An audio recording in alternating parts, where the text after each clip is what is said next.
We have a wonderful full house here. Welcome everyone to this panel, Blessed Among Women, Typology, Motherhood, and the Presence of God. I will introduce our speakers and then they'll each go and then we can have a large Q&A at the end to kind of keep the discussion going. Our first speaker will be Kelly Anderson.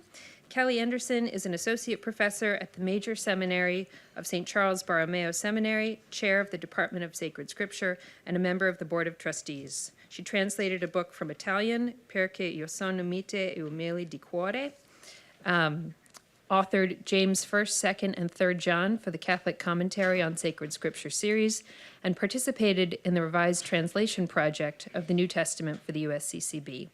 In addition to publishing several articles, she regularly contributes to the Catholic Preaching Institute, and she has a podcast where she releases videos every 3 or 4 months on the nexus between sacred scripture and liturgy. She is currently in her 19th year at St. Charles Borromeo Seminary.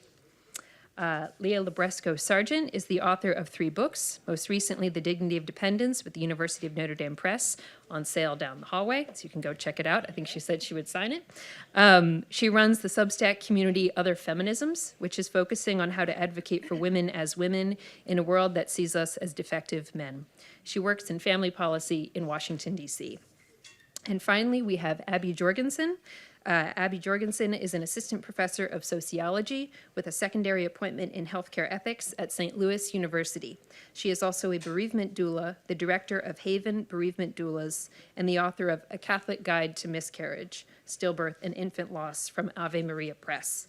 She is proud to have been a 3-time De Nicola Center Sorin Fellow during her time at the University of Notre Dame. So, thank you to our speakers.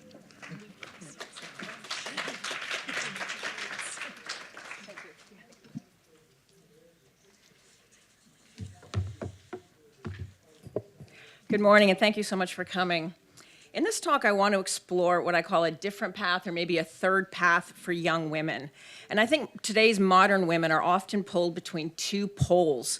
On the one hand, secularism teaches that women should strive to be like men, and we're told to celebrate women who break into men's spaces, such as women who referee football games, or women who serve side by side with men in the army. The elites among us lament the lack of women CEOs or women in STEM, assuming that such disparities only come from sexism. And so women are too often, I think, encouraged to try to become like little men. Meanwhile, on the other hand, Catholicism teaches, and rightly so, that a woman's role is to be wife and mother. But for many of our young women, they're too wounded to follow that path, while others may see that path as too restrictive or not attractive. So in this talk, I'd like to offer maybe a different way or a new path for young women who reject the tired idea that women should aspire to be men, but who for a variety of reasons might be at this point too wounded to be wives or mothers. I'll do this by demonstrating how sacred scripture depicts the woman as the seat of the divine, the throne of God. And this can be ascertained by examining the Ark of the Covenant, which was the throne of God and the seat of the divine. 3 women then, Ruth the Shulamite, who's the woman in the Song of Songs, and Judith are presented as tracing the path of the Ark of the Covenant, and thus they too are depicted as seats of the divine. So in this talk, what I'll do is I'll examine the major features of the Ark and then show how these women are portrayed as Ark-like people. All right, let's begin with the Ark. I'll make 5 points about the Ark. Number 1, the construction of the Ark. The story of the Ark of the Covenant begins in Exodus 25 and 26, pardon me, where God gives instructions for the building of the Ark, saying it will be the place where God will meet with his covenant people. Later, in Exodus 37, Bezalel, imbued with the divine spirit and wisdom, builds the Ark according to the plan of God. And then in Exodus 40, Moses places the Ark in the Holy of Holies. The glory of God descends upon the tabernacle, and the Ark, therefore, becomes the throne or the seat of God. Therefore, the Ark is constructed by one imbued with the divine spirit, the spirit of God and wisdom. It is the throne of God and the seat of God where his presence is to be found here on earth among his people. Okay, number 2, the journey of the Ark. After the Ark is built, it traverses the desert with the Israelites as they move from Mount Sinai to Canaan.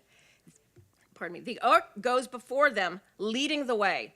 Once the ark enters the land of Canaan, it's deposited at Shiloh, and there it remains during the duration of Joshua and the period of the judges. Okay, number 3. The leaders are to love the ark as they love their wives. This is a very interesting development. We find this in the book of Samuel. In the book of Samuel, the ark begins to be portrayed as spouse and woman. The book of Samuel opens by introducing 2 leaders or groups of leaders. On the one hand, we have Samuel, the young man. On the other hand, we have Hophni and Phinehas, who are sons of the high priest. Samuel, a young man, is said to lie with the ark, much like a husband would lie with his wife, while Hophni and Phinehas, who are sons of the high priest, lie with other women while serving at the meeting tent, as an unfaithful husband would lie with other women. All right, so that's the third. The ark is to be loved as one loves a spouse, and Samuel there is the paradigm. Number 4, the ark goes into enemy territory and single-handedly defeats the enemy. So we're still in the book of Samuel here, and we remember our wicked leaders, Hophni and Phinehas. They take the Ark of the Covenant into a battle with them, a battle against the Philistines, hoping that the Ark will bring about a victory. But their plan ends badly. The Philistines win a major battle. Hophni and Phinehas die, and the Philistines capture the Ark of the Covenant. They bring the Ark of the Covenant into their own territory and deposit it in the temple of Dagon, their god. So they place the ark in the inner recesses of the temple next to their idol. But the next morning, the god Dagon is found lying face down on the floor. The Philistines pick up the idol, put it back in its place. But the next morning, he's fallen down again, this time with his head and his hands cut off, only his trunk remains. Beyond that, the Philistines also begin to suffer from a deadly plague, probably the bubonic plague, and in despair, they return the ark to the Israelites, where it is deposited at Kiriath Jearim. Thus the ark, the throne of God, the seat of the divine, enters into the recesses of a dark enemy place and single-handedly defeats the people and their God. Number 5. The leader marries the ark. Then, during the reign of David, we're still in Samuel now, David fetches the ark from Kiriath Jearim, brings it to Jerusalem, and places it in a tent he had pitched for it. The procession of the ark into Jerusalem is a liturgical marriage procession. David dances with exuberant joy at the presence of the ark, and he turns away from his then wife, Michal, because she mocks his devotion to the Lord and to the ark. At the end of the procession, David gives everyone raisin cakes, a symbol of fertility, and everyone goes to his own house. Okay, that's the basic paradigm then. 5 things. Number 1, the ark is constructed by a leader imbued with divine spirit and wisdom. Number 2, the ark comes up from the desert and journeys to Jerusalem. Number 3, the leaders are to love the ark as a man loves his wife. Number 4, the ark enters into a dark place, a pagan place, an enemy place, where it single-handedly takes down the enemy God and its people. And 5, the ark is wedded to the leader of the people. Okay, let's turn then to our 3 women. I'll start with Ruth. Ruth is presented as an ark-like figure. Ruth comes up from Moab and follows her mother-in-law into the land of Canaan, much like the ark, which came up from the desert and passed through Moab on its way to Canaan. So Ruth's journey is tracing the pattern of the ark. But the high point of the story of Ruth is when she goes at night to encounter Boaz. This encounter is very mysterious, but the author gives various indications to show that God is uniquely present in this encounter, almost as if it's something like a theophany. First is the place of the encounter. Ruth encounters Boaz while he's at the threshing floor. The threshing floor is considered to be a place of divine activity. This is also in pagan realms. But it's also the place where the temple is later built and the ark is deposited. So the place of encounter is like that of the final resting place of the ark, the threshing floor. Second, Ruth uncovers Boaz's feet, rendering him properly attired to be in holy ground. We remember that both Moses and Joshua are told to remove their shoes because they're standing on holy ground, and Ruth does this action for the sleeping Boaz. Third, Boaz trembles or starts at her presence. Harad, a word meaning frightened or terrified. This is the same word used in the theophany in Exodus 19 to indicate the people's reaction to the presence of God. And fourth, Ruth lies at his feet, putting Boaz in the position of Samuel, who also lay with the ark. Via these allusions, the author is showing that God is present in this encounter. But where is he? He's not on the mountain like we see in a theophany. He appears to be present in Ruth, whose very presence ushers in the presence of God. And so given the references to the ark, it appears that God is present in Ruth, and she is the seat of the divine. And thanks be to God, Boaz has clean eyes and a pure heart. And he can see in her nightly journey that she has offered herself to him. And he exclaims her hesed, that is her loyalty, love, and devotion, are greater now than when she left Moab. And then when she left Moab to be with her mother-in-law, Naomi. And Boaz marries Ruth, and she gives birth to a child. Ruth, who hitherto had been a barren woman. Okay, so thus, Ruth traces the path of the ark. Just as the ark did, she comes up from the desert. She assumes the position that the ark had when Samuel lay with it, and she is married to the leader. Further, because there are the usual depictions of a theophany, such as the removing of the shoes and the trembling of Boaz, we can see that God is present in this encounter, and we can conclude that he is present upon Ruth, the seat of the divine. Okay, let's go to our second woman. This is the Shulamite, the woman in the Song of Songs. The Song of Songs can be described as a series of love poems between a man who is named Solomon and the woman who is called the Shulamite. Now, the man and the woman are described in a variety of very interesting ways, but these depictions are not to indicate what they look like. So one of them is your nose is a tower stretching out over Lebanon. Now, come on. What woman would find that a lovely, oh, your nose is stretching out over Lebanon. There's not a judge that wouldn't side with her if she hit a fellow that said that.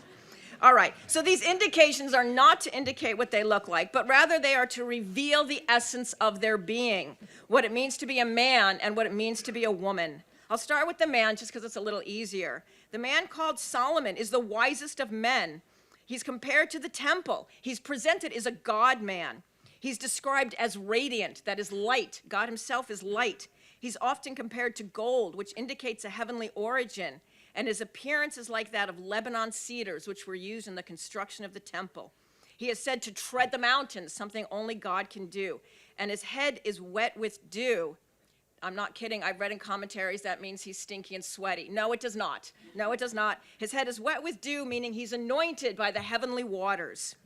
Thus, the song teaches that man is holy and sacred. Humans are sacred space.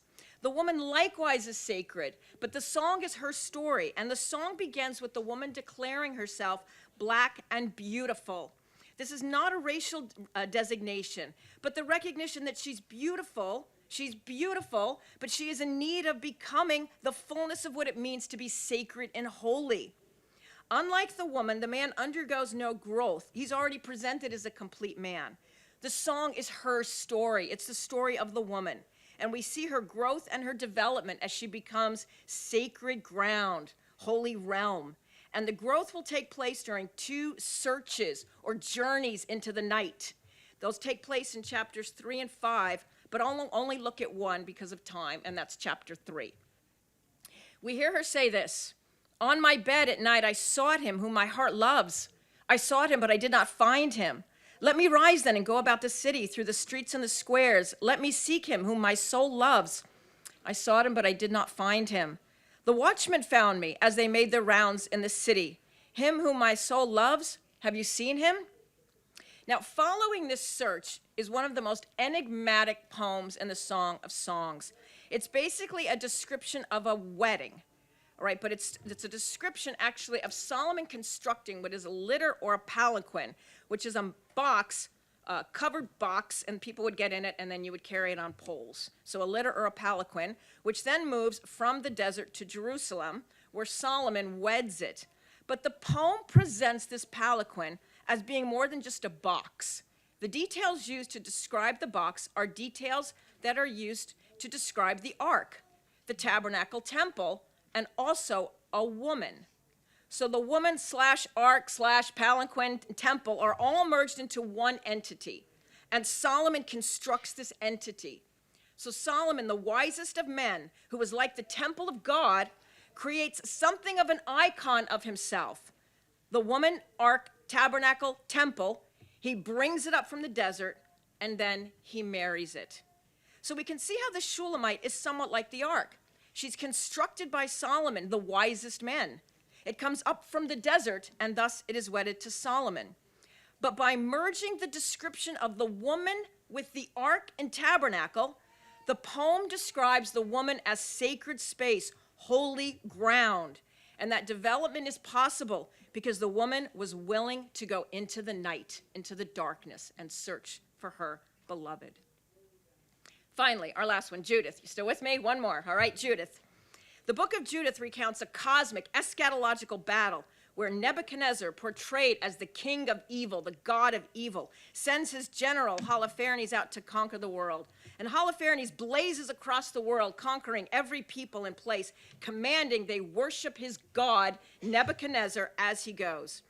Only one small town, Bethulia, is left, and it is Judith who single-handedly defeats Holofernes and saves the world from his vicious tyranny. Judith is likened to the Ark of the Covenant in two specific moments.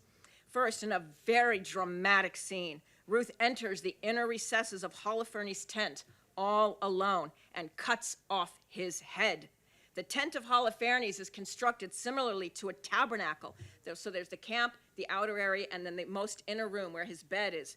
And it is in this inner room that she goes in and cuts off his head. Judith's journey to this inner room and singular victory of the enemy, of course, recalls the book of Samuel, where the ark enters Philistine territory and single-handedly brings down the god. The second is a liturgical dance led by Judith, which begins in Bethulia and continues to the temple in Jerusalem. This dance recalls King David's liturgical dance, where he leaves Jerusalem to fetch the ark and bring it to Jerusalem. David dances before the ark. The women dance for Judith. David offers sacrifices. Judith offers the goods that have been looted from Holofernes, giving it all to God. Thus, Judith also is portrayed as an ark-like figure. Like the ark before her, she enters into the dark recesses of the enemy and defeats him single-handedly. She processes to Jerusalem, and the procession is depicted in such a way that it recalls how David brought the ark to Jerusalem. Okay, let's try to bring all this together then. These portraits may provide an opening for young women today who don't want to follow the tired path of trying to be like little mini men, but also find the fundamental vocation to be wife and mother as at this point may be impossible, maybe not very attractive. We know that the fundamental of vocation of all women is to be bride and mother, but these texts, I think, show that there's something maybe more ancillary, maybe more basic than that. And that is, the woman is the seed of the divine, and upon them rests the presence of God in a unique way. How do women become the seat of the divine? Is it automatic? Looking at these three women, it seems to me that the key is twofold. Number one, a radical trust in God. And number two, a willingness to take risks born from that trust. It's trust that pushes, forgot 1 second here. And that's what these women have, an amazing, relentless trust in God, coupled with a willingness to follow him anywhere, and it leads to amazing results. It's trust in Naomi's God that pushes Ruth to lead her people and bravely follow Naomi to an unknown land. It's the same trust which enables her to go to the threshing floor at night, where her very presence enters in the presence of God.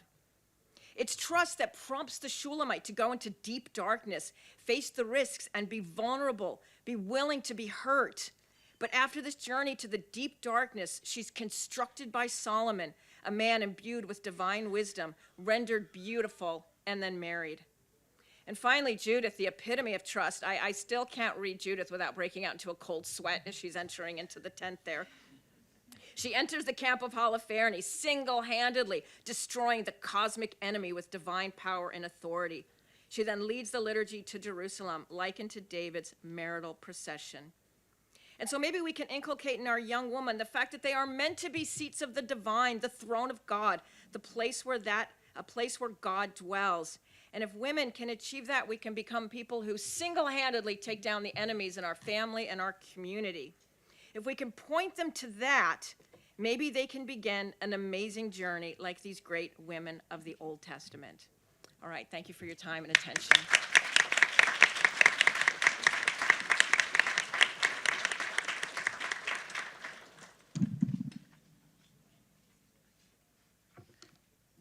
Well, that was a delight. I have two brief housekeeping notes. One is that there are a bunch of seats in front, and you're a bunch of people standing in back, and we, the panelists, are only so frightening. So you're welcome to come forward and take seats if you would like, especially because there are people kind of blocked from the door by the number of people standing in the doorway. And second, I am delighted to see so many babies and kids here, and if for any reason during my remarks you are worried about the amount of noise your baby is making, I want to remind you that I am originally from New York. And I am noisier. So that being said, in the story of creation as it's unfolded to us, the first relationship between men and women is that of marriage, of Adam and Eve in the garden. This natural good given to us by God, raised eventually to a sacrament, is profoundly wounded and distorted by sin. And what St. Edith Stein says in her consideration of this story is that what goes wrong between men and women in marriage, in the marital relationship, is set right partially through the new relationship of mother and son that comes into the world first through Eve and then definitively through Mary. Edith Stein writes, "Thus, a specific tie is established between the fall and redemption, and here and there the facts correspond remarkably. As woman was first to be tempted, so did God's message of grace come first to a woman, and each time woman's ascent determined the destiny of humanity as a whole. In God's new kingdom, the role of the human couple has changed. It has become a relationship of mother and son." Just a little further on in the same essay. "The Lord clearly declared the new kingdom of God would bring a new order of relationship between the sexes, i.e., it would put an end to the relationships caused by the fall and would restore the original order." So Stein and other thinkers see maternity as redeeming other broken human relationships, that even though Eve is told that in sorrow she will bring forth children, it is by bringing forth children that ultimately, not only for her, but for all of us, that every tear will be wiped away. We know there is something special about maternity, about the relationship of mother and child, because God is so insistent in returning to this image to communicate the deepness and profundity of his love for us. There are far more scriptural examples than I could cite, so I've picked a couple, and if your favorite one isn't in here, I apologize. God is so profligate with this metaphor that I simply could not include all of the ones that I love in this talk. So just for a quick medley of ways that God tells us he loves us through this image of mother and child, in both Matthew and Luke, he says in very similar words, "Jerusalem, Jerusalem, you who kill the prophets and stone those sent to you, how often I have longed to gather your children together, as a hen gathers her chicks under her wings, and you were not willing."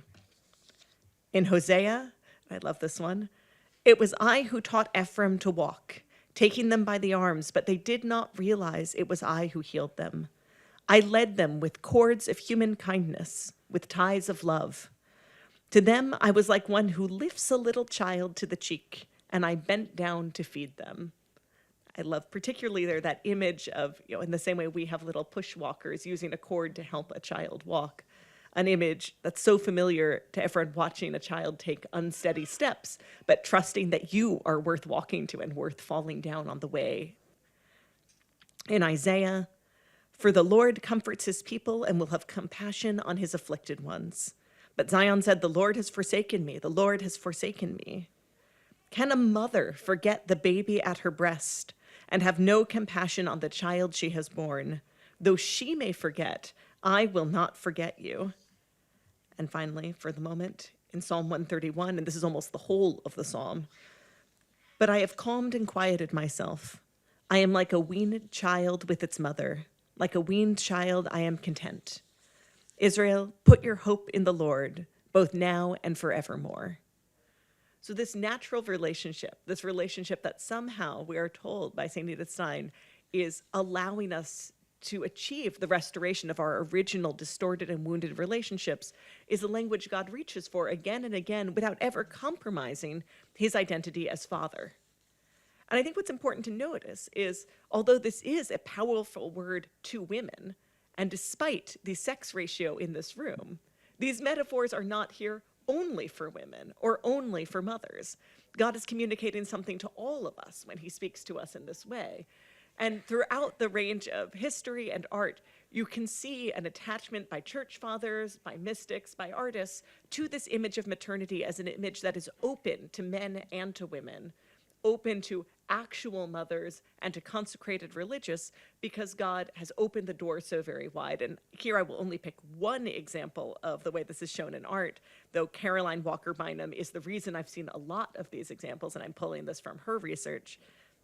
In the 15th century Turin Milan Book of Hours, there's an image of the double intercession of Christ and Mary. And what it shows is both Christ and Mary kneeling, and both of them in the exact same way, parting their garments at the side.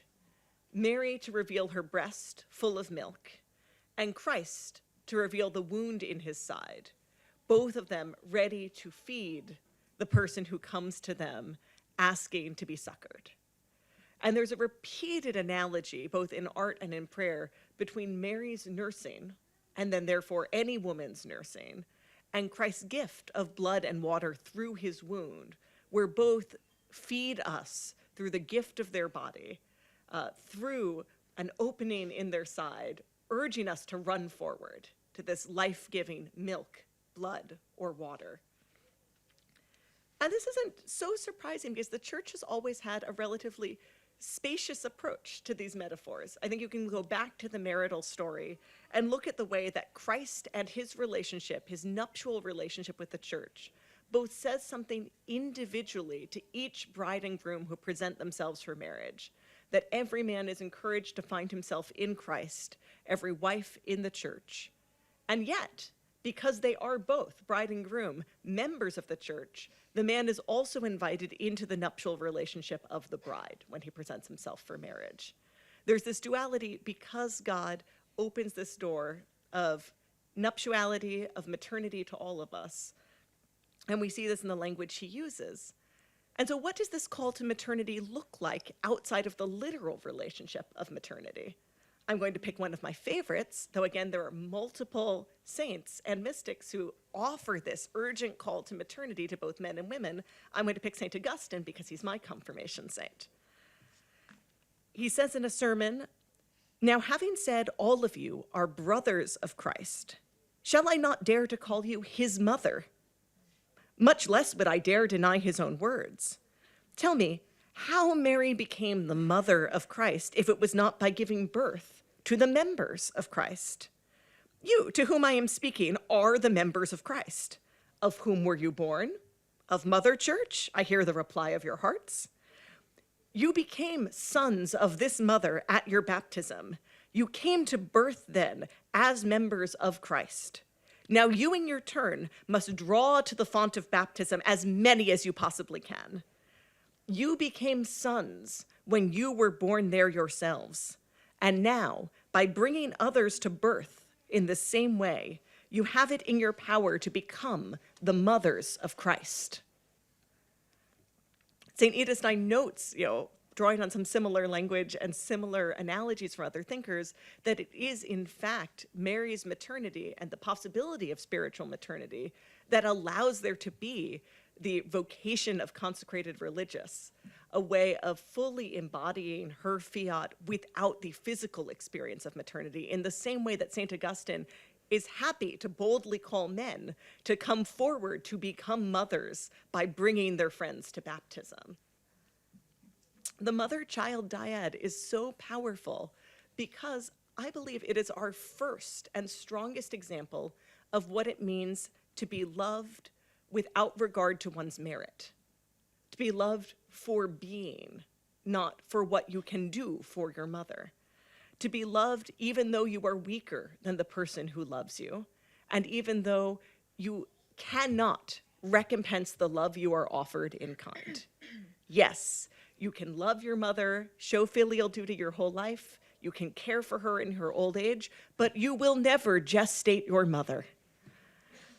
There is an asymmetrical gift given through maternity, and we are reassured through the repeated example, both in the scriptures and in our own lives, that it is possible to be on the receiving end of a gift and not to be ashamed of being the one who is loved more or loved in a way we cannot fully return.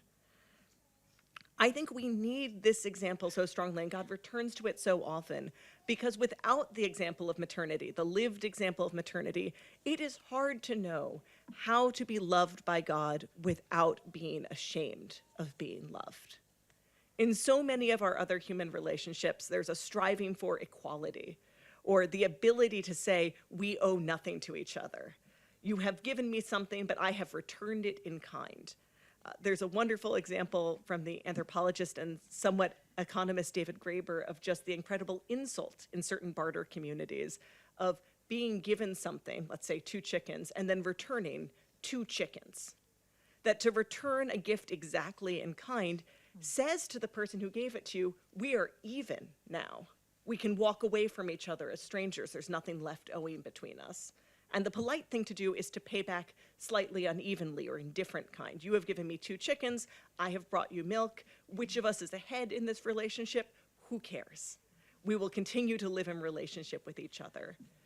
But increasingly, in a culture of strangers, where the world has gotten larger and larger, and we need relationships where we can have a brief exchange with someone else and walk away, not knowing their name, where we strive then to be quits when we come into relationship, where we are capable of walking away, we have fewer and fewer examples of what it means to live in an asymmetrical love that will last our whole lives, and where we may never come out ahead or never be free to walk away.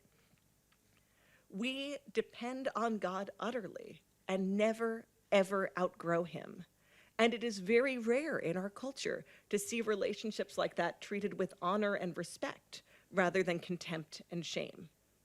To a certain extent, our culture indulges children because we know they will stop being children at some point. There is an understanding that they will rise to maturity, become whole, become autonomous, and that their childhood will be a sort of apprenticeship in autonomy. And because we anticipate graduation, after birth, we will allow them to be full human persons. But increasingly, when we see people who are marked by their dependence, who live in an asymmetrical love, either for part of their life, for children in the womb, or for the entire rest of their life, for the elderly, we look at those relationships and think, this must be degrading to both people. That the fact that a child needs his or her mother so much in the womb is viewed as the reason that child could be the licit target of violence. And increasingly, the fact that someone who is elderly needs so much and now is on a descent where we understand nothing given now can be paid back by a sudden surge of strength later, allows that elderly person through euthanasia to be considered legally the licit target of lethal violence. And when you look at the reason that people seek euthanasia in the United States and the states that keep tabs on this in Oregon, about 40% of them say the reason that they seek to die is that they do not want to burden their loved ones. Only about 20 to 30% say it's because of physical pain. So we have catechized people so far away from the natural relationship of asymmetrical love shown in maternity that the fact that the people who love you might love you asymmetrically, love you in a way you cannot pay back, love you as you were in fact loved at the beginning of your life, is viewed as a licit reason for wanting to die. This cannot help but do violence not only to our relationships to each other, our horizontal relationships, but to our vertical relationship to God. Newly Doctor of the Church, St. John Henry Newman writes, "We cannot be our own masters. We are God's property by creation, by redemption, by regeneration. He has a triple claim upon us. Is it not our happiness thus to view the matter? Is it any happiness or any comfort to consider that we are our own? It may be thought so by the young and prosperous, but as time goes on, they, as all men, will find that independence was not made for man. that it is an unnatural state. It may do for a while, but will not carry us on safely to the end. No, we are creatures, and as being such, we have two duties: to be resigned and to be thankful.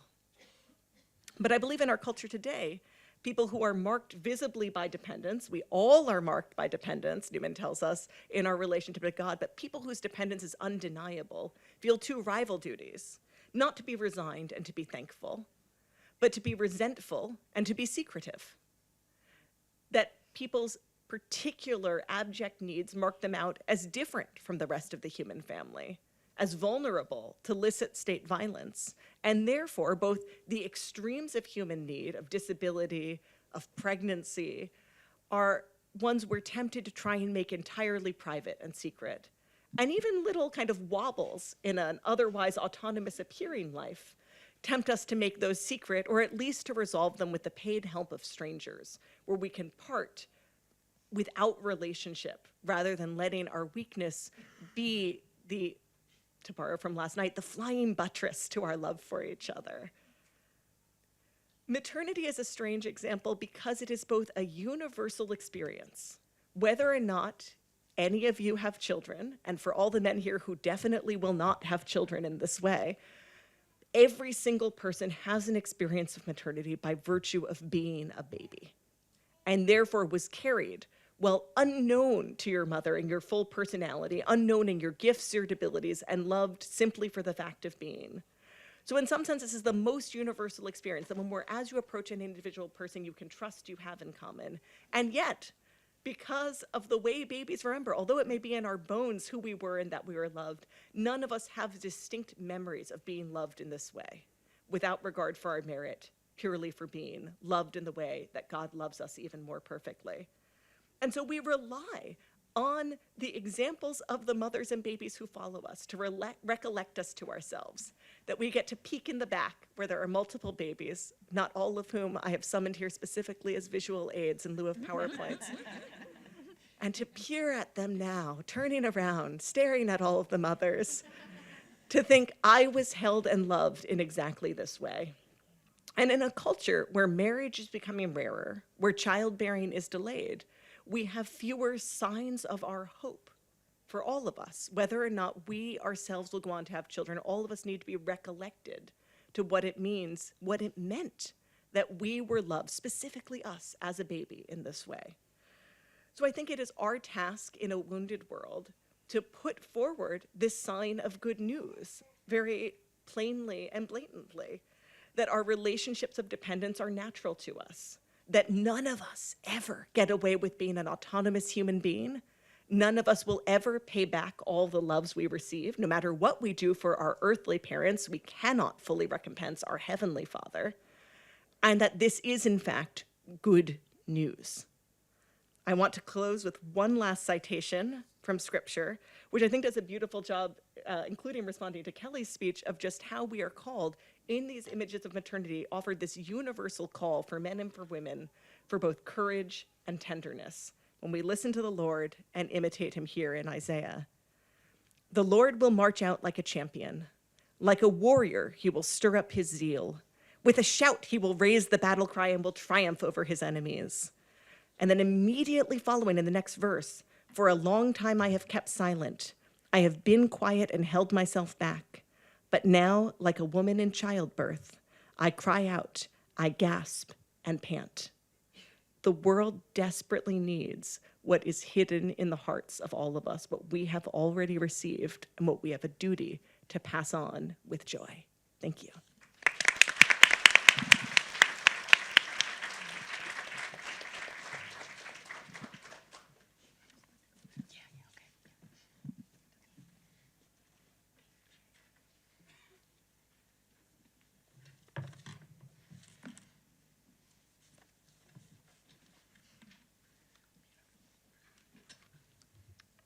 Right.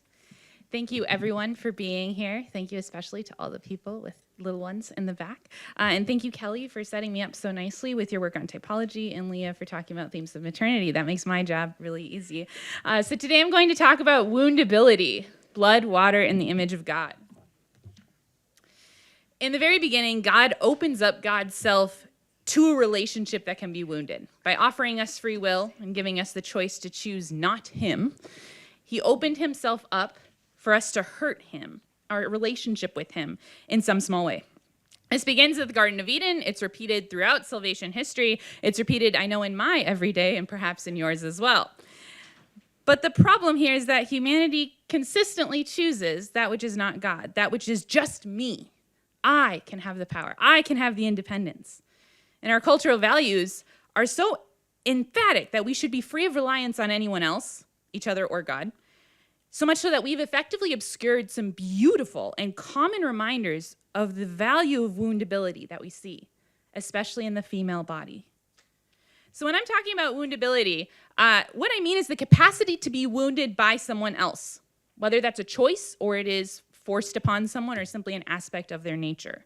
This is different, I want to point out, from being wounded. The fact that you are capable of being wounded does not mean that's someone that has the right to actually wound you. Being woundable means you have the capacity to vulnerability. And you might be thinking, why isn't she just using the term vulnerability? The reason for that is I believe the term vulnerability has negative connotations because of the societal emphasis on independence. And I want to jolt us out of that. So I've created a word that my word processor does not recognize, woundability, in order to help you join me in jolting ourselves out of what society has taught us about the importance of independence. One representation of woundability that I'm going to particularly look at today is blood and water. And what I'm going to argue to you is that through the typology of blood and water, we learn that woundability creates the capacity for self-gift. Let's start off with the typology of blood and water. So in case you were, like I was until recently, unaware of what typology is, I've got a definition for you. So typology is the study of persons, places, things, and institutions in the Bible that prefigure greater realities to come. So that's what we're going to do for the first part of my talk. The historical entities that point forward in time are called types. And the greater realities for which they prepare are called antitypes. It makes it sound like they're against it. They're not. They're just the antitypes. The basis of typology is the providence of God, who shapes the course of history to serve as a foreshadowing of his plans for the future. So a type is something that prefigures what is to come, and an antitype is the thing that is prefigured. I'm going to add one more term to this, which is reminder. That something could point backward and forward at the same time. So my goal today is to walk you through a very short typology of blood and water and to show you how reminders of blood and water show up in our everyday lives here, especially in the female body. All right, so typology of blood and water. We have some different examples in the Old Testament where purification and newness come from blood and water. You might think of the Passover, right? There's a salvation that comes through blood. Sometimes there's just water, baptism, for example. But I'm really interested in typologies where they're intermingled because of one particularly strange chapter in Ezekiel. So the Old Testament uses this motif a lot of blood or water, but Ezekiel 47 tells of the prophet's vision of a new temple in which, there we go. Then he brought, so he's talking about an angel. Then he brought me back to the entrance of the temple. There water was issued from below the threshold of the temple toward the east, for the temple faced east. And water was flowing down from below the south end of the threshold of the temple, south of the altar. What happens at the altar of the temple? Sacrifices are offered and blood is shed. So the reason the river runs through the way it does is to carry away the blood that has been sacrificed on the altar. So what Ezekiel is describing here is a river of blood and water flowing forth from the side of the temple. This passage might feel familiar to you. It was our first reading on Sunday. This idea of a river of blood and water flowing forth from someone's side should be even more familiar to you.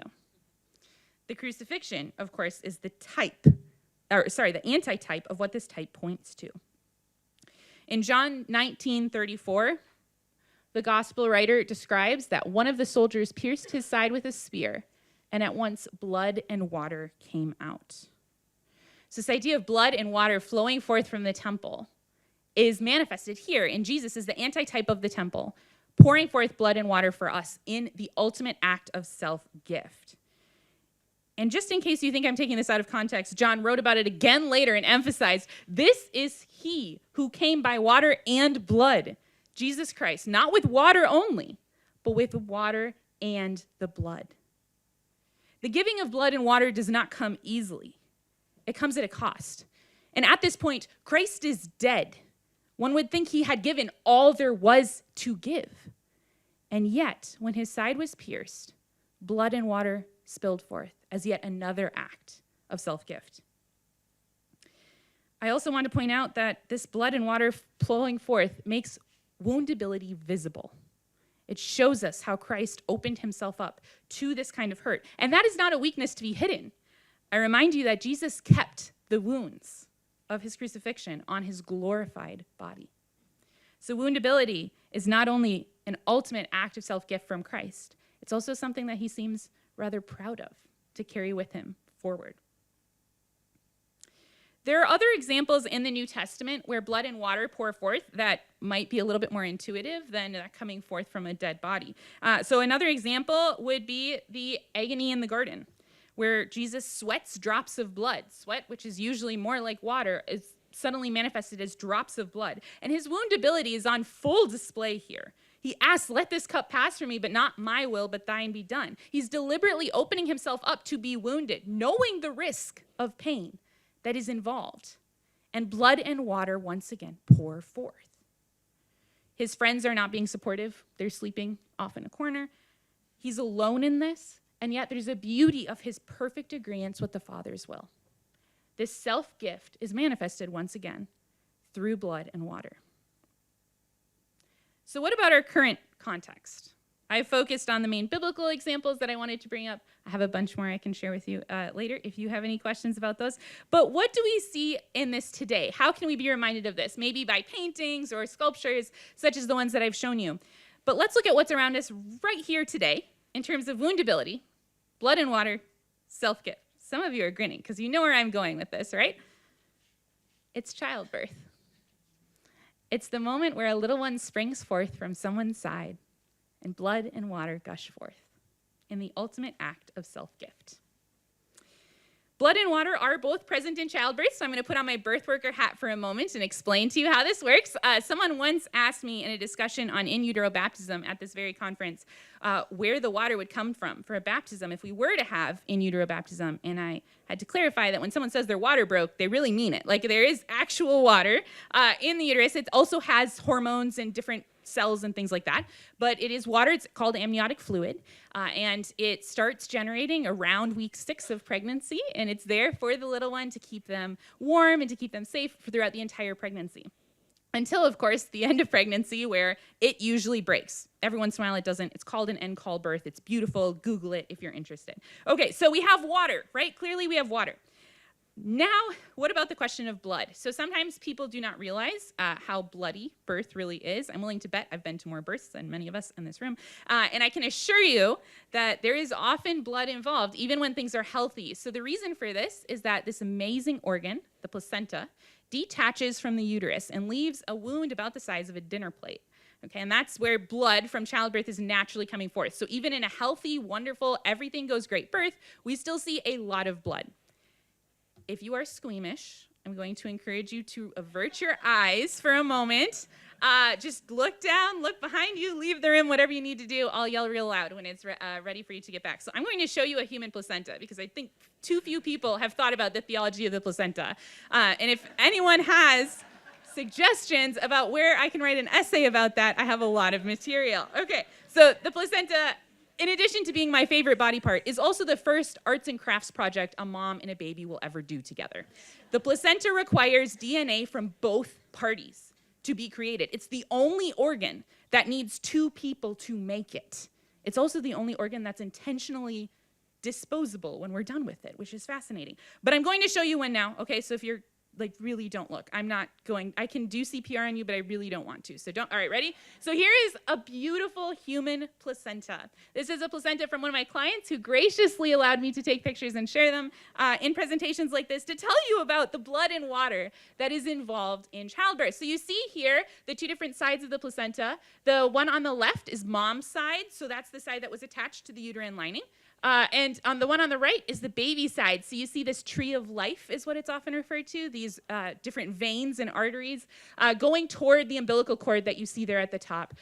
Interestingly, the circulatory system for a baby is flipped from an adult, so the arteries and veins do the opposite things. But we can get into that in Q&A or in private discussion if you have questions. Okay, so when we look at this placenta, you see the amount of blood here, right? Okay, this placenta had been draining for at least 5 minutes after birth before I took this picture. So the amount of blood is massive. And this placenta shows us, since the hormones it creates regulate the amount of amniotic fluid, the water, and it is the way that the blood reaches the baby. And then that the blood from the baby removes waste and gives that back to the mom to take care of. So in this placenta, you see blood and water. The entire functioning of how we existed, how we all made it through pregnancy, is in this placenta. Blood and water coursing forth from someone's side. I think this is particularly beautiful for those who have had a C-section and have the same scar that Jesus also had, right, can point to an incision on their body and say, look, here is where blood and water came forth. But this is true for all kinds of births, C-section, vaginal, laparoscopic, everything. Another reading of the Ezekiel passage, I'm gonna actually move us on to our next one. If you were averting your eyes, you can look now. Another reading of the Ezekiel passage that I mentioned earlier is that Mary is the temple and Jesus is the sacrifice. Either one is the legitimate reading according to most scholars. So Mary is the temple that houses the sacrifice from which blood and water pour forth. I'm not the first to make that argument. But I do want to point out that whenever I've learned that argument or heard that argument, no one has shown me a picture of a placenta. No one has actually used the word placenta. We've shied away from the real, actual blood and water that women give and pour forth in birth. Society likes to cover up how each of us comes forth from the blood and water of our mother's body, offered up in woundability in an act of self-gift for our very survival. But I have another example in just a moment. I do want to point out quickly with my beautiful stained glass window here that if you ascribe to Thomas Aquinas' theory of divine C-section, where Jesus wasn't born vaginally because that creates issues with breaking hymens, and we're very sure that Mary was a virgin, I am happy to talk with you about that and send you an article I wrote about that later. But I just want to highlight that even in that case, Jesus was a fully functional human being. He needed a placenta that moderated his amniotic fluid that provided his blood. There was still blood and water, no matter how Jesus was born. So if we meditate on these realities of blood and water, woundability, the idea that we could take an entire organ off of your uterus in honor of a little one to help that little one survive, you may think that's an amazing example, but it doesn't stop there. Another relevant example is breastfeeding. Scholars of biblical history tend to think that Mary probably followed custom of the time and breastfed Jesus until the age of 2. Whether that's true or not, we can see in people who are breastfeeding today the example of woundability in blood and water. I'm so grateful to Leah for highlighting this for me, but I want to get into the science just a little bit. Does anyone know where breast milk comes from? I'll give you one guess. It's the title of this talk. It's blood and water. So I'm going to show you now a diagram. It's not a real picture. A diagram of where breast milk comes from. So in the human breast, we have glandular tissue. All mammals do. Mammals, mammary, that's why they're mammals, right? They have this tissue. And what you see here is a reconstruction that an artist did for me of these tissues. What I want to point out are two different things. The first is in these red circles, you see the long, thicker vessels. Those are blood vessels. Those take blood to the nodules where the breast milk is actually created and made. The blood goes directly into the breast milk. This is why when you first have a newborn, you may even be told at the hospital, or if you Google blood in breast milk, one of the first things that comes up is this is very normal. Sometimes you can actually see the blood in the breast milk. Sometimes you can't. But most of the time, when somebody says, oh my goodness, there's blood in my breast milk, the answer from medical professionals is yes. Yes, there is. You can just see it now. But also, the second piece of how breast milk is made is it takes the blood, which has nutrients for the baby, right? And it combines it with water. Modified sweat glands are the pieces that are circled here in blue. And it takes that hydration and adds that to the blood, along with some other chemicals. It's really complicated. Happy to answer questions about it. But what I want you to understand here is that through modified sweat glands and through our own blood vessels, those two things combined take blood and water and create breast milk. That is where breast milk comes from. And now, not just the physical reality of breast milk, blood and water being involved, reminds us that woundability involves self-gift, that giving of your own blood, pouring out your own blood and your own water to a child is a self-gift, but also the act of opening one's naked body in a way that society tries to pervert as sexual in order to spend your energy and nutrients feeding a child is an intense woundability in and of itself. I was reminded of this, unfortunately, at an airport recently, where a woman came over and started talking to me. I was like, this is a little strange. But then she told me a few minutes later what I had already guessed, which was that the young man sitting across from me was filming me as I breastfed my daughter. So the act of physically breastfeeding is not even just something that's neutral or hidden by society. It's something that's often perverted or something that's taken to be sexual. Instead, it's actually the ultimate act of self-gift, sexual perhaps to some, but truly serving as an example of how we can pour forth blood and water in the image of God. Pope Francis also highlights this when he talks about the pierced side of Jesus in Dilexit Nos, and he says that can a woman forget her nursing child or show no compassion for the child of her womb? Even if these may forget, I will not forget you, as we heard in our last talk as well. So the antitype of Jesus exuding blood and water as markers of woundability and self-gift are mirrored in every woman who is pregnant or breastfeeding. And we should see those actions as reminders of the beauty of woundability, not of wounds, but of woundability. Just in case you thought this was a strictly pronatalist image of God talk, I want to highlight that there are other forms of this woundability that female bodies and all bodies can do. So an example is that the female body suppresses the immune system during the luteal phase of the cycle, which means that for the second half of the cycle, from ovulation until a period comes, there is a depressed immune system response. In other words, the body is lowering its defenses against disease, opening itself up to woundability in order to protect the potential of a life. There's not even a conception that's happened yet. And the body is already preparing to welcome that little one by lowering its defenses and becoming more woundable. For more information on how menstruation is a great example of this, like I just said, the book by Christina Valenzuela, The Language of Your Body, does an excellent job and a great overview.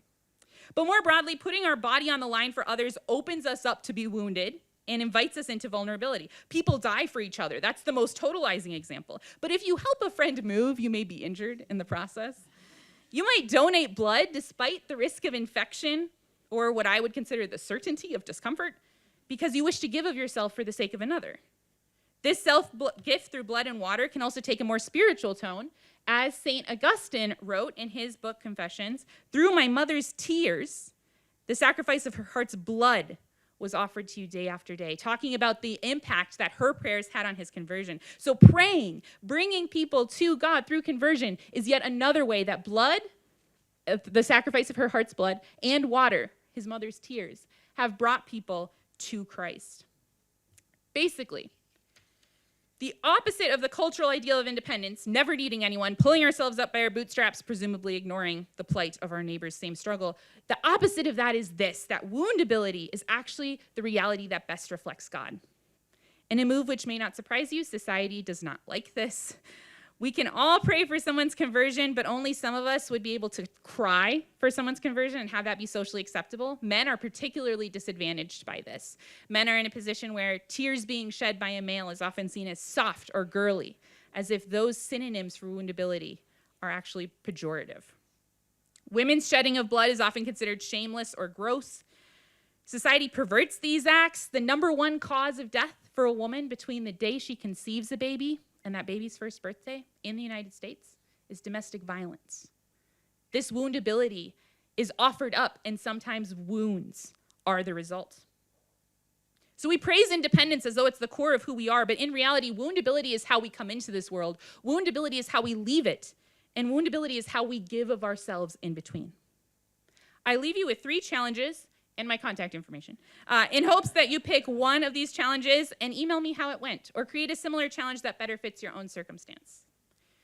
The next time someone gifts blood and water on behalf of another person, we can praise God that we have been witness to such a beautiful woundability. When a friend accidentally hurts themselves helping us move, when we see someone breastfeeding, whatever it may be, we can offer praise to the Lord who has given us this opportunity to see his image. and offer thanks to that person who has invited us into deeper reflection on Christ through their woundability. Second, we can help others as they pour out blood and water. This might mean donating blood to your local Red Cross. This might mean providing pads or tampons to your local food pantry. This might mean getting a glass of water for someone else at this conference. This might mean learning where the nearest first aid kit is at your work or home so that if you're called to minister in a more dramatic way, you're ready. Third, we can pay attention to what news or social media content we consume and what it tells us about woundability and the image of God, particularly in female bodies. The beauty here is often obscured by fallen social norms that talk about opening yourself up in woundability as a womanly trait or a weakness, rather than a reality that we all see and a beautiful image of Christ. Female bodies in particular can present myriad opportunities for all of us to reflect upon woundability as part of the image of God through activities like menstruation, childbirth, and breastfeeding. But all bodies give us moments to reflect on the importance of self-gift and the crucial step of being or becoming woundable. Sometimes this involves literal blood and water, which society may teach us is gross or unbecoming. But in those situations of woundability, the image of the all-powerful God is not marred. Rather, it is magnified. Thank you.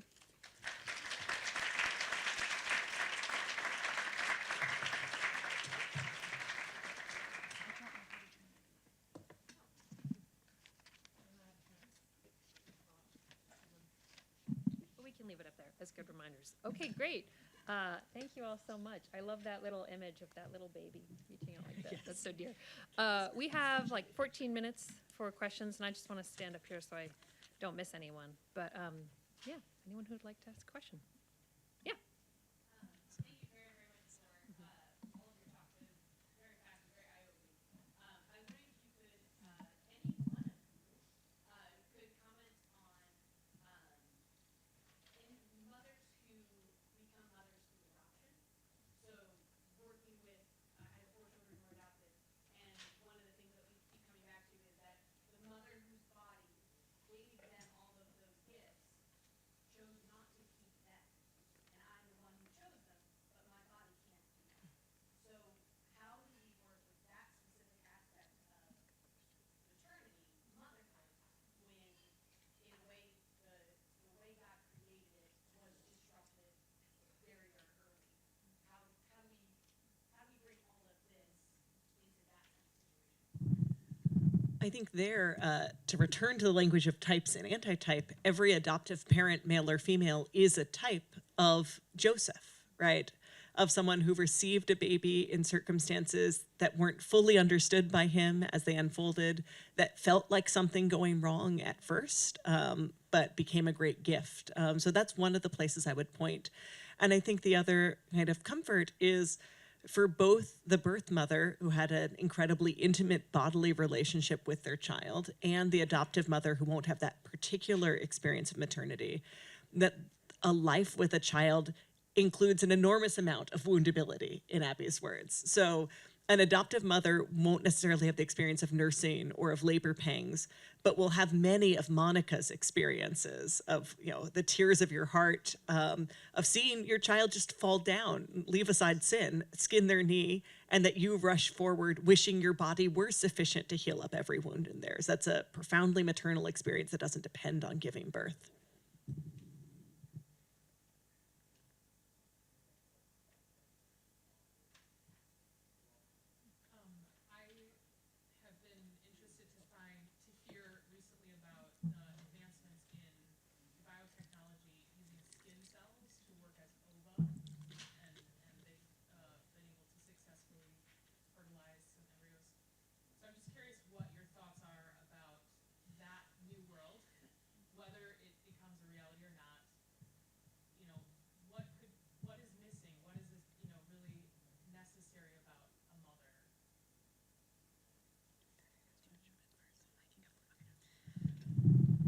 There are always new advancements and there are always new things that we can do. And I often see those as very life-giving in my work because I work with moms and dads who are having children who are likely to die shortly after birth or have died before birth begins.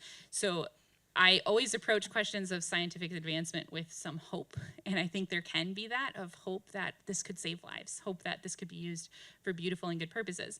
And then you're let down by society, because that's the way we are. We're a fallen race, right? But one of the things that I think is really interesting about this particular research is that it does give us the opportunity, that the skin cell research in particular you're talking about, gives us the opportunity to see if we could grow other cells from cells. And if we can do that, when we can do that, that can be really life-saving. The idea then that we would grow an ovum and no longer need a female to be involved at all, right? We just need a female skin cell, I think it was, right? That is a lot more disturbing. And then the question becomes, why is this child being conceived? Is this child being conceived as an act of self-gift? Or is this child being conceived as a medical experiment? And because of the primacy of the dignity of the human person, the answer to that always has to be the first, in my view. Unfortunately, that is not a view that is shared or even necessarily common among the people who necessarily do this work. So I think the acts of hope, the acts of prayer are incredibly important, but also raising a new generation of scientists. And so that's where, if you have somebody you know who's interested in genetics, if there's a young person in your life who's saying they want to major in science, that is such a beautiful gift. And so the hope that I see when we talk about different studies like this, different experiments like this, is that perhaps they will save lives, but perhaps I can be a part of raising the next generation of scientists to emphasize the primacy of the human person and to view medicine as self-gift rather than experiment.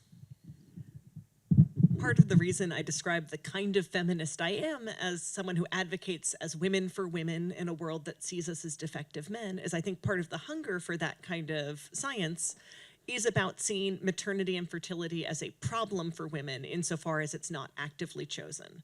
That the ideal state for women, and you'll find folks who say this pretty openly, would be to be infertile by default and to opt into fertility at discrete, specific moments. I think one of the most framings of this came from the leader of Orchid, an IVF embryo screening firm where you rank order all the embryos you create. And she said her goal is that sex is for fun and IVF is for babies. And this comes out of a suspicion that maternity is bad for women. It's vulnerable for women. It opens us up to woundability, but that it's extraneous to women, bolted on, and something you opt into specifically when it's desired. And I think, aside from anything else, this kind of betrays the assumption on the part of your interlocutor that it is a bad thing to be a woman. And that insofar as it can be a good thing, it comes from removing parts of what is natural to womanhood and only kind of turning them back on when convenient. But it really implies women are lesser than men, and it's our job to remedy the deficiency as best we can. My question's for Leah, but happy to receive any responses to it. Thank you so much. I'm thinking about your proposition that today we have fewer and fewer examples of asymmetric love, which in part is the result of paying strangers to do things, etc. I'm wondering to what extent you see the sanitization of life involved in this. And I can think of several examples, but one that comes to mind of one of the greatest moments of asymmetric love we have is not just being loved by God, that's pretty great, not just being loved by our mothers, but that corporal work of mercy of burying the dead. It's a love that we recognize, at least in this life, cannot be repaid, right? But it's been outsourced. And I mean, I don't particularly want to start pursuing embalming myself, but it's a sense of we've been removed from the messiness, the uncomfortableness of that, which could be emblematic of something larger. I think that's a wonderful example. I think both birth and death have become professionalized in a way that's destructive to our ability to prepare for them, right? I think for many people, their first example of really keeping vigil by a deathbed is for their parents. And if you think about being prepared to love your parents to the end, do you want to do that as an amateur? Or do you want to practice a little first where you're not the one with primary responsibility? I've told my husband that if I predecease him, I want him to prepare my body for burial. Whether it will be legal in the state we live in is a problem for him, because this varies based on the funeral cartels that exist. But that is something that we've chosen to prioritize in our marriage. And I was very moved at a really horrible funeral to attend that I went to recently for parents who lost a baby in her first week of life. And they were Jewish, so when they came to the gravesite, it was a very embodied experience. both the parents and her oldest brother all tore their clothes by the side of the grave. We saw how small the hole was. And then each person there took the shovel to fill it in themselves. And I think it's unusual to have such a visceral experience with death because it is hard. But it was easier to cry at that funeral, men and women alike, because we were all so present with the baby, versus at memorial services I've been to, where because of cremation, there's a long delay between death and burial, and kind of the shock has had time to fade. So here, because of the Jewish customs, their baby was never alone. People sat with her body from the moment she died until the moment she was buried, and we were all fresh with shock. But I've had family members go to memorial services where everyone has funny hats, because the point is it's been a bit of time and we're here to celebrate them. We're not here to be sad. They obviously wouldn't want us to be sad. And cremation kind of gives you the room to say, surely we could have been sad previously, but we won't be sad together. And that really robs the mourners of community.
Yeah, thank you for that.